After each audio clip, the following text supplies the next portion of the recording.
Welcome to GRE. I'm your host, Keith Weinhold. A great way to forecast the future of the real estate market is to look at the level of new building. I've got a surprise to reveal there. Then I'll focus on one of the hottest in-migration states that's popular because it promises cash flow for real estate investors. Today on Get Rich Education. Since 2014, the powerful Get Rich Education podcast has created more passive income for people than nearly any other show in the world. This show teaches you how to earn strong returns from passive real estate investing in the best markets without losing your time being a flipper or landlord. Show host Keith Weinhold writes for both Forbes and Rich Dad Advisors and delivers a new show every week. Since 2014, there's been millions of listener downloads in 188 world nations. He has A-list show guests include top-selling personal finance author Robert Kiyosaki. Get Rich Education can be heard on every podcast platform, plus it has its own dedicated Apple and Android listener phone apps. Build wealth on the go with the Get Rich Education podcast. Sign up now for the Get Rich Education podcast or visit GetRichEducation.com. You're listening to the show that has created more financial freedom than nearly any show in the world. This is Get Rich Education.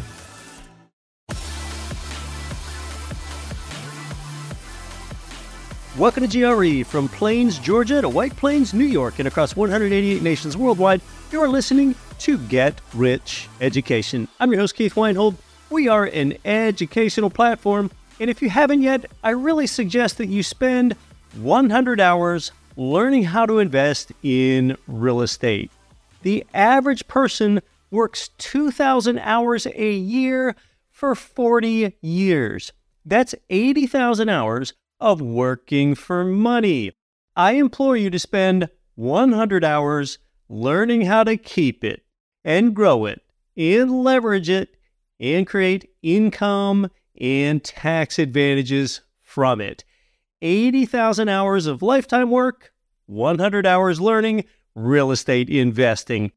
Now, when someone like a presidential candidate produces still vague talk about building 3 million starter homes in 4 years, that actually appears just about impossible within the existing structure. We would need 2 million housing starts per year from 2025 to 2028 in order to overcome our existing shortfall, and we haven't exceeded 1.8 million in any year in the modern era, and that's even when demand was extraordinary and interest rates were low. Just, look at the reality of what home builders need to actually do. And this is even if they don't have any excessive, not in my backyard pushback. Builders have to procure land, meaning they need to lay out cash far before building, and then they need to jump through zoning and building hoops in counties and cities and towns and communities, and sometimes those hoops can reach preposterous levels with substantial delays. Builders need to secure financing, and for most, interest rates are still in the 9% plus range. And then builders need to acquire a whole local network of contractors and subcontractors, and then they need to keep those contractors and subcontractors busy, or else they're going to lose those workers. So builders have to work to maintain their teams once they found them. And if that's not enough, this is all amidst a historically bad skilled labor shortage, meaning those workers can be enticed to go work for somebody else. As you know, skilled worker demand far exceeds skilled worker supply. So for builders, it takes years of planning and development. In a lot of cases, they sit on land for many years before the market conditions are right for the actual build. But look, at least there is finally acknowledgement among our highest elected officials that we do need to address the core problem, but our elected officials' proposals aren't really so good, and our country's housing problem is largely a regulatory issue. Later today, we'll talk to a builder that's already done all of this for you, so it's not pre-construction, that has new build income properties complete, available, sometimes even rented already, and they help you buy down your mortgage rate to a level that's really low. You'll soon learn about it. But first, let's talk more about adding new housing supply in the larger apartment segment. It's something that can help you see the future here, but it isn't getting enough attention outside of multifamily industry circles, and that is the fact that apartment starts are plummeting to 11-year lows. And this is a real surprise to some people. Multifamily completions are outpacing starts by the widest margin since 1975. And I mention this because, you probably keep hearing and reading about how apartment construction is at all-time highs. But really, that is a story from 2 years ago. It takes about 2 years to go from an apartment construction start to a completion. Well, today we're seeing that huge surge of apartment starts 2 years ago morph into completions. That's the piece to be aware of here. And to give you some idea about the new apartment building slowdown, through July, we have completed 314,000 multifamily units, and we started just 193,000 units. That's all according to census stats. That year-to-date start total is the nation's lowest since 2013, when we were just building our way out of the global financial crisis. Also, a larger share of apartment supply in this next cycle, it's likely to be affordable housing because that's where the tax incentives are. In the last wave of apartment construction a few years ago, it was more higher-end stuff. And the result is today apartments are oversupplied in a lot of markets, leading to falling apartment rents or just somewhat stable and frozen apartment rents in heavily overbuilt places like Austin, Texas, and a lot of others. But this slowdown in new starts of larger apartments is why some have bullishness on the multifamily outlook for 2026 and beyond. Supply is the biggest headwind for apartment investors today. While it is an enormous tailwind for renters, it's good for them, but those dynamics appear likely to shift again. It took an almost perfect storm of variables to push apartment construction to 50-year highs, and it's difficult to see a scenario where construction could reaccelerate back to those peaks. Today's apartment completion levels could mark a high that's generational. You might never see it again. So, to summarize, in the world of large apartments, supply is still up, even outpacing demand in a lot of markets. It all came from a big building wave that began when interest rates were low 2 years ago. They're mostly upper-end places. Apartment syndicators also got hit with higher rates that reset on them, and you've seen the value of some apartment buildings fall 30%. It is bad. But long term, I expect that apartments are going to be fine. New lease-ups are absorbing what's out there. The demographics show that renters will continue occupying apartments. Interest rates have already fallen, and they're expected to keep falling. And you don't have very many new apartment starts. It's that last piece that a lot of people aren't aware of. So that's the forecast over the next few years for 5+ unit apartments. When it comes to the market dynamics for 1 to 4 unit properties, I'm going to discuss this with one of the voices of GRE Marketplace today. They are a build-to-rent provider building new construction single-family homes, duplexes, and fourplexes for tenants that they sell to investors.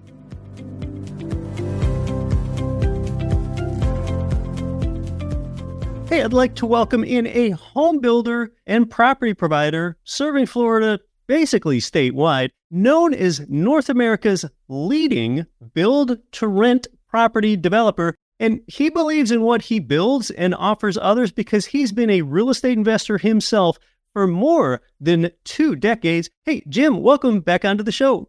Keith, good to be here. Thanks for having me. Jim, we have a lot of exciting things to talk about. What you're doing in Florida, you've really helped out a lot of our investors and followers so far. You have some really interesting things to tell us about rate buy downs and just how low those rate buy downs are on some new build properties. And I sure want to get to that. But first, why don't we just pull back big picture and from the 30,000-foot national view before we talk about Florida, what are some of the important dynamics you see in the real estate market here in late 2024? Yeah, it's been interesting. The media is always late to the party, as you know, Keith. I've seen some interesting stats. Affordability nationwide has gone from 480,000 about 8 months ago, and now it's down to about 405. So we've already seen the affordability index come down nationwide, and it's hit really well here in Florida. One of the reasons why is there's definitely been some price adjustments on higher priced property in main markets, Miami, Orlando, Tampa, areas that we don't build because the numbers didn't work.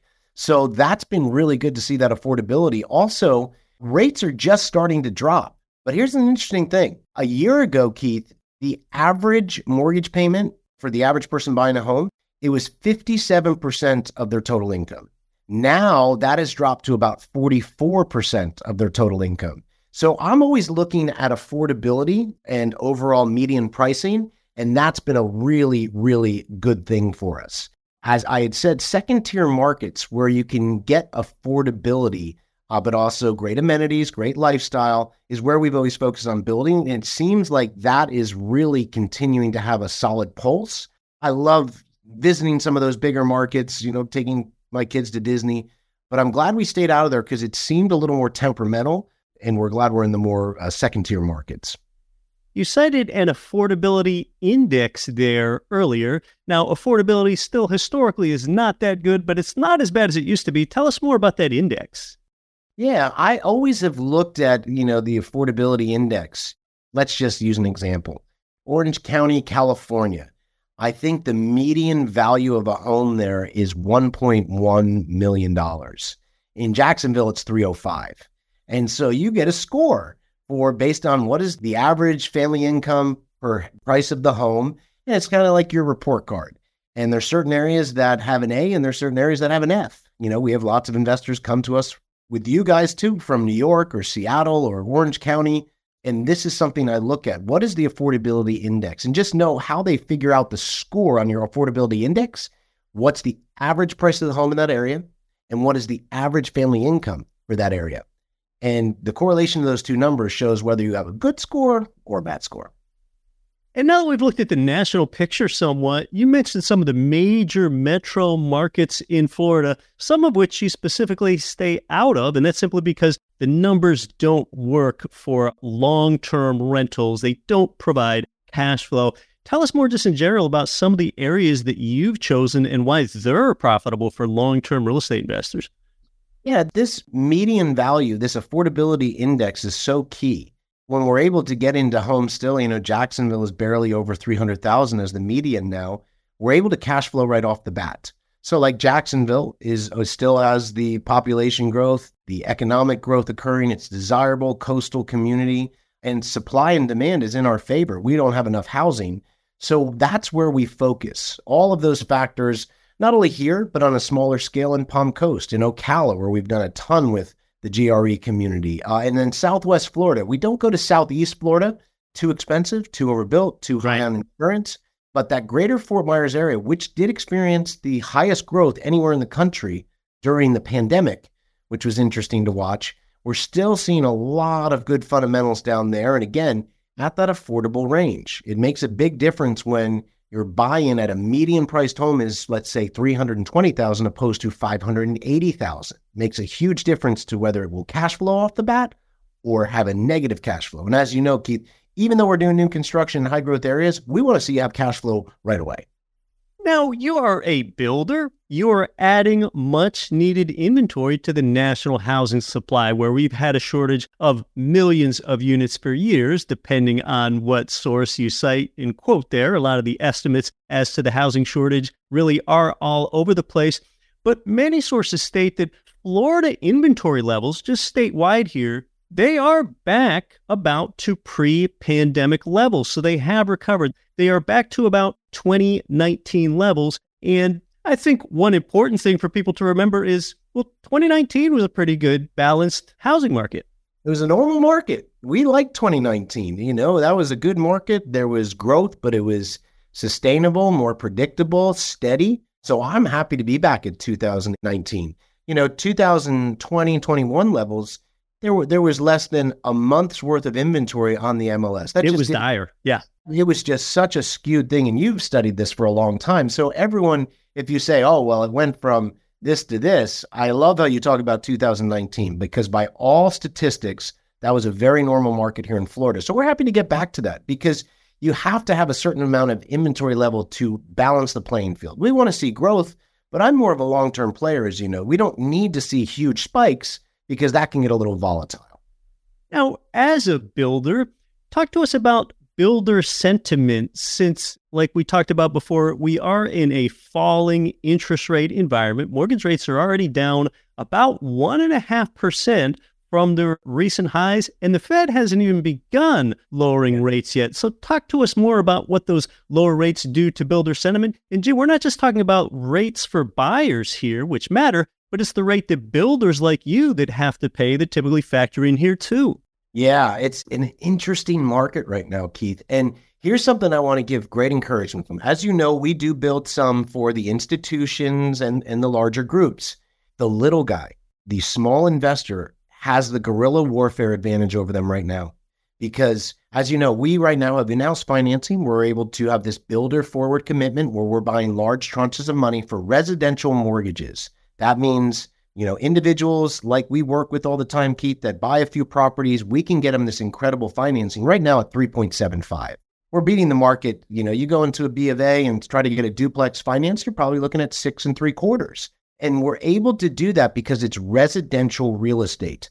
Some of our bigger guys, they would buy all of our inventory, but we can't get an institution qualified for these individual investor loans for residential real estate. They have to go to the commercial world. And as you know right now, Keith, the commercial world is screwy. People aren't lending, the rates are really high, and even these big guys have to sharpen their pencils and do their numbers, and they go, gosh, it's not panning out until rates drop. So that means these bigger groups are on the sidelines, and we all hear the complaints, oh, the big guys are buying all the properties, they own 40%. Well, they're on the sidelines. And our little troopers and investors are building their portfolios in ways they cannot. So it's exciting to see. Now, for us too, what's lucky and unlucky is a lot of good builders out there that we're friends with, they can't get financing. The banks have gotten so stringent, so they might even have a good balance sheet and a good track record, but the banks are getting really stringent. Where Chris and I are, as you know, we were partially acquired by Sumitomo Forestry about 1.5 years ago. They're a 331-year-old company, and when we decided to team up with them, they said, we love Florida and we love build to rent. Go. And so now we have zero bank debt, and they've given us a green light to build out all of our inventory. We have over 5,000 lots in Florida, and we don't have the bank slowdowns. So to find a good builder, you have to make sure they have financing in place, because there can be a great builder out there that just can't get the funding to do the job for you. So that's another thing you want to look for.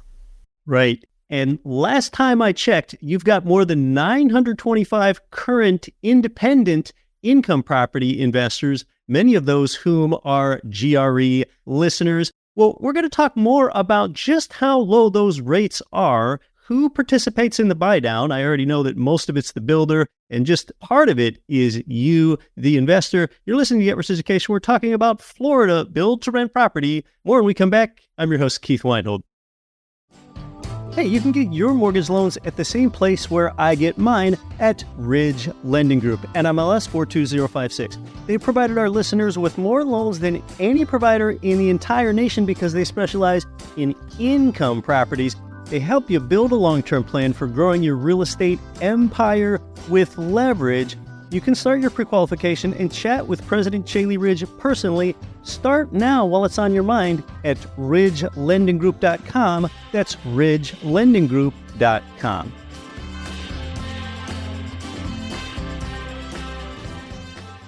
Your bank is getting rich off of you. The national average bank account pays less than 1% on your savings.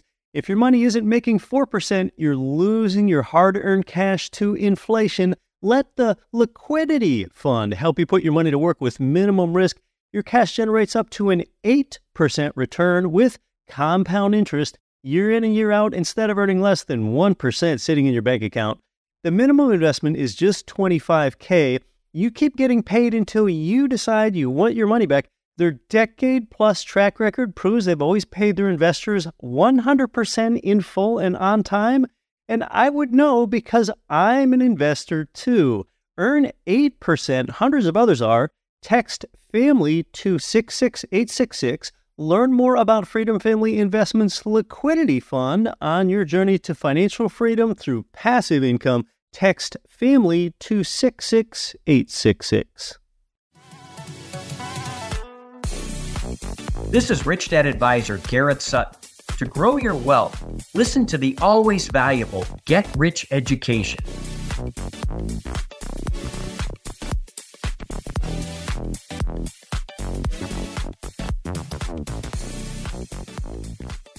Welcome back to Get Rich Education. We're talking about path of progress, real estate investing in high growth Florida with a renowned build to rent provider there. And I think a lot of this really comes down to trust. With the fluctuating interest rate environment that we've had, some people don't trust certain builders or that investor to go ahead and put down a deposit on a vacant lot and wait 12 months or more for it to be built. But we're not talking about pre-construction here. No. Since we teamed up with Sumitomo, a lot of good builders, again, they can't even start the project until they have a buyer with a deposit down. That's the requirement for the bank to give them the money to start building. We don't have bank requirements, so we're building on our own dime. And so we are having properties completed before you even have to make an offer on them. So these are finished properties, sometimes with tenants already in place. I know just this month, there's been a few GRE people very happily stepping into pre-rented homes. So you don't have to wait that period. If you're ready to move your money or have a 1031 exchange, we can fulfill those no problem and close within 30 days. Our in-house financing, Keith, which I know we're about to go over, I want to make sure people know this is for not only our single families, but our duplexes and our quads as well. Yeah, well, tell us more about that in-house financing. That's something of great interest to people, and especially with these mortgage rate buydowns. Yeah. Everyone says, oh, I wish I had locked into a mortgage before June of 2022, right? I mean, if we get $1 for every time we heard that, Keith, well, now you can. And what we're able to do, since we have the balance sheet we have now with teaming up with this bigger company, banks will allow us to do what's called a builder forward commitment and buy large tranches of money. We're in the money buying business, I guess, now, and we have to commit to large amounts of money. But by doing that, we're able to pay fees up front to buy down the mortgages. So right now, our most popular rate is 3.75. You as the buyer, and these are called discount points, which I've heard Keith talk about, you're bringing in a little under 2 discount points to get the 3.75 rate. And you say, okay, well, Jim, we're bringing in a little less than 2 points. What are you bringing in? We're not really supposed to talk about that, but here's what I can tell you. Do this test. Go to one of your mortgage friends or your B of A or Wells Fargo and ask what it will take for you to pay to buy down a rate for 3.75. Now, first of all, they will not allow you to do that much. We are on a more high volume schedule that will allow us to do that. But let's say if they would, here's what the feedback we've got. If you were to try to do this on your own, Keith, you or I just walking into our bank, you would have to pay anywhere from 12 to 15 points to make this happen. Gosh. And that's the advantage of working as a collective group like we do together, you and I and our investor community, because now that we're able to do volume, it benefits us all.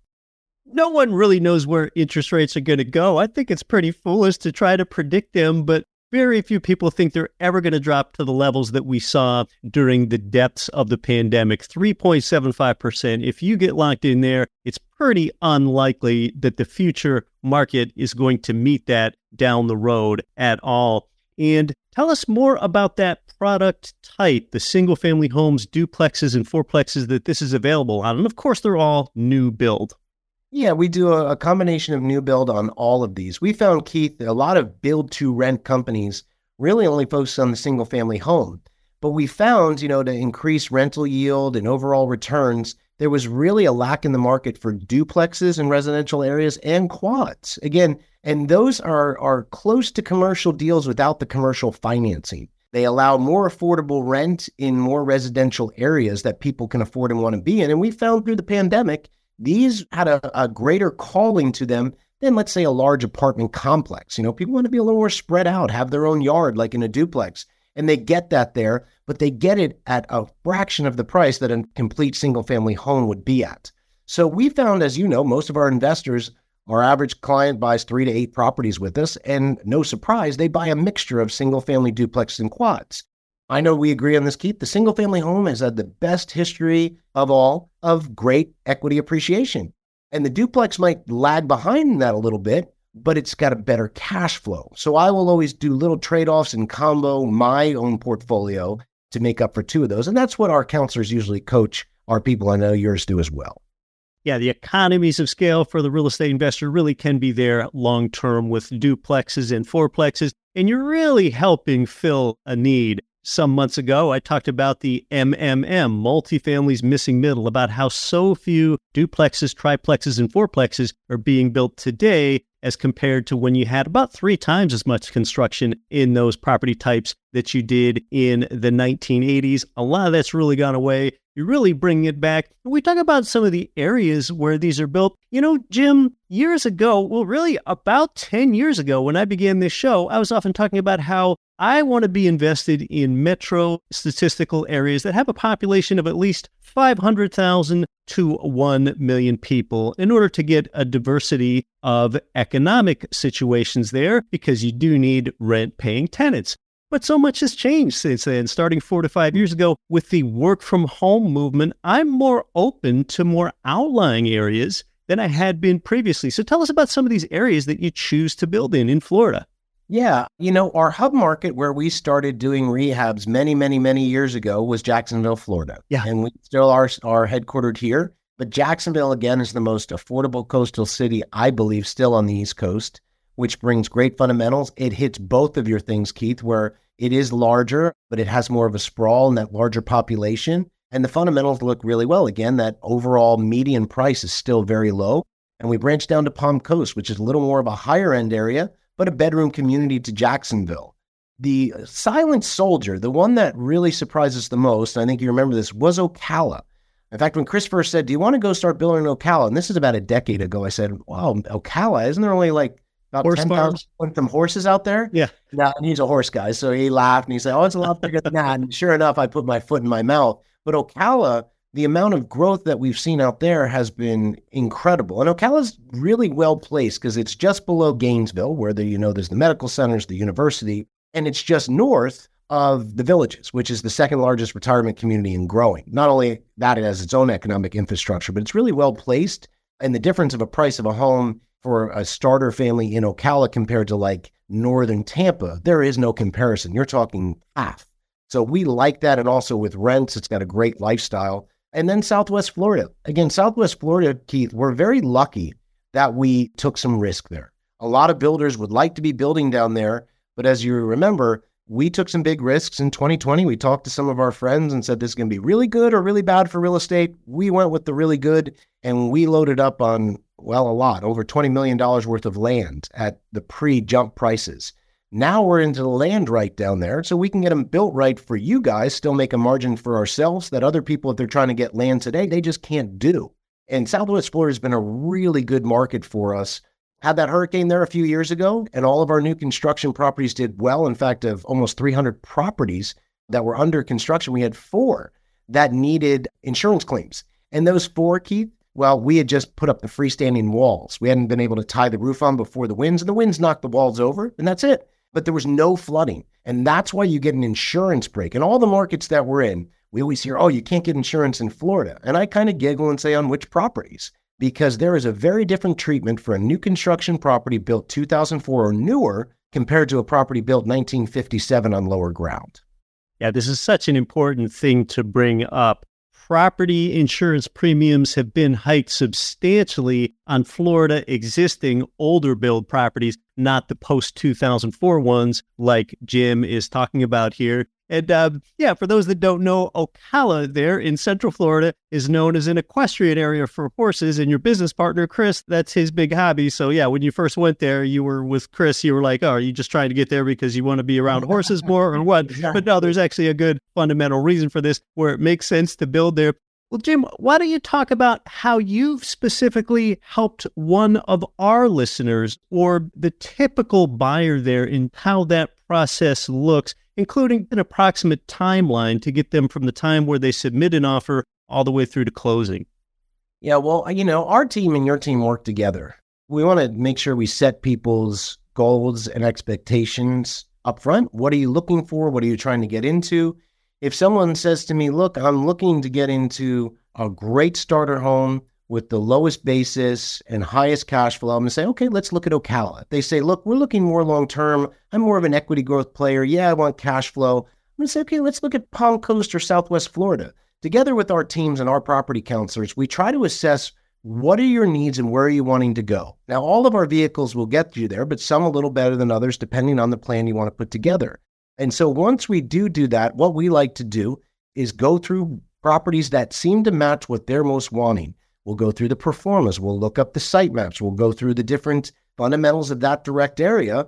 And then if it seems to make sense, first thing we got to do is get you pre-qualified with our in-house lender. All is that a go? Well, then we can make an offer, get it in. We have a whole onboarding process, that we've done hundreds and hundreds and hundreds of times. And now we're over. I know I laugh because we talked recently, and you said, I think you're at 925 investors. We're over 1,000 now, so we're continuing to grow. Great.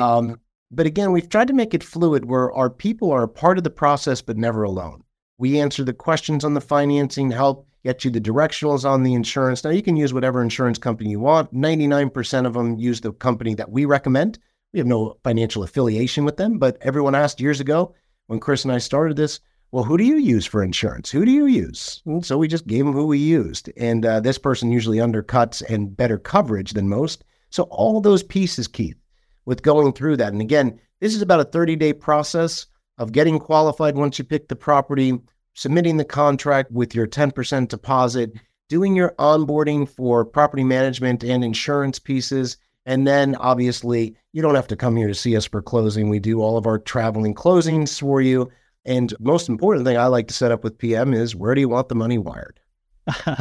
That's a great question. Well, yeah, this is a great answer for so many of our listeners, those super attractive rate buy downs. And then the big thing is in many cases, you're not waiting and waiting and waiting months for the build to take place. Well, Jim, before I tell our listeners how they can connect with you over there, do you have any last thoughts overall with anything that we did touch on or did not? I want to encourage people, if they're not looking to get to real estate in the next 2 to 3 years, not a big deal. But if you're looking to get in sometime over the next year, then I would really look at what's happening, things you talk about with the rates and the interest, because I do believe that institutional money within the next 6 months, and it'll be interesting when we reconnect, Keith, that are going to start coming in and buying up more residential real estate. However, their hands are tied right now. They cannot get the financing that the smaller guy can. So whether it's with us or someone else, take advantage. Take advantage. David and Goliath, this is a great opportunity where the big guys cannot keep up with you because they can't get the financing and insurance rates that you can. So take advantage.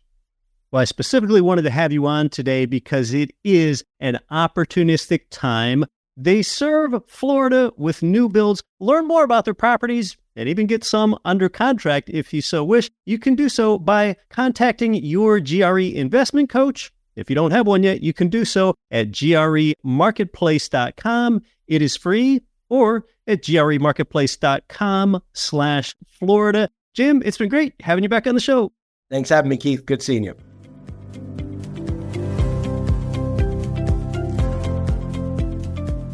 Yeah, an excellent update on Florida build-to-rent properties. A lot of our listeners are asking about these new build properties with 3.75% mortgage interest rates, and you are not the majority participant in the rate buy-down either.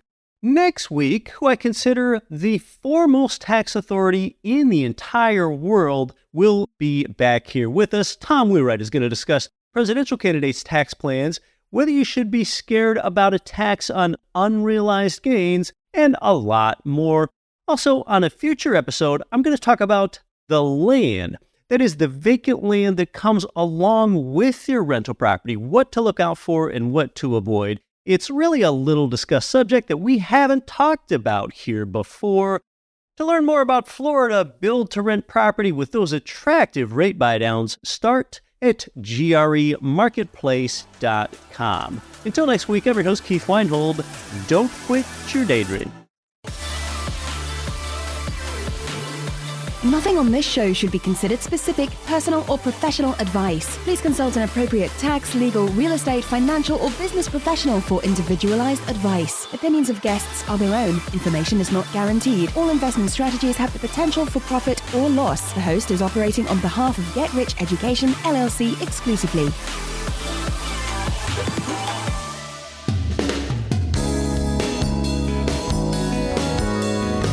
The preceding program was brought to you by your home for wealth building, GetRichEducation.com.